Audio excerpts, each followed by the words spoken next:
I'll be honest, I hadn't really paid too much attention to the one in London. Because at that time I was very much nightlife driven, so I wasn't really in the let's say the restaurant game. When I came here and was started in Jumeirah, Zuma. Yeah, it's always there, right in the top tier. But when we opened in 2007 in the DIFC, everybody was, "You're stupid. You're absolutely stupid." Now, I'd like to take credit for it, but it's not. It's Mr. Warney and Rainer Becker. They said, "No, we're going to do it in the DIFC."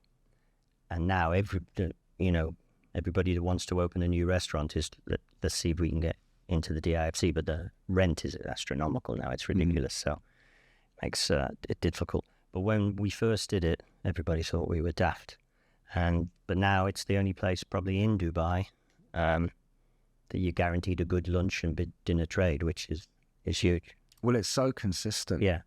And so what do you think? So again, I've had people on this podcast that again have led these very iconic brands here in Dubai. And I think the thing with Dubai is that the competition is so vast, but also I'd say the standard and the lack of loyalty that people actually have to their, let's say, quote unquote, favorite places. So the new thing opens, everyone goes over to that side of the city, and then that thing dies. And there's been so many concepts and brands that have come and gone to sit at pretty much the top for the best part of now, 15, 16 years is.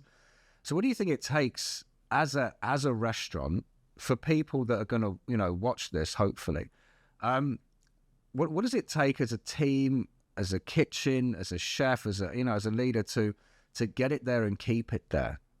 Because we all want to do it. Well, everybody sees it, and I want one of those. Yeah, it's easier said than done. Yeah, exactly. There's two things. One is consistency, and then you need somebody like Rainer Becker, who is without doubt probably the biggest influence on my career. He was my not first head chef, but when I worked at the Park Hyatt in Sydney, he came there. He was the youngest executive chef in Hyatt at that time. Very raw.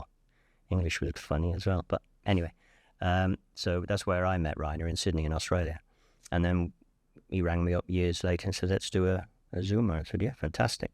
So he is on top of everything. I'll tell you a story. He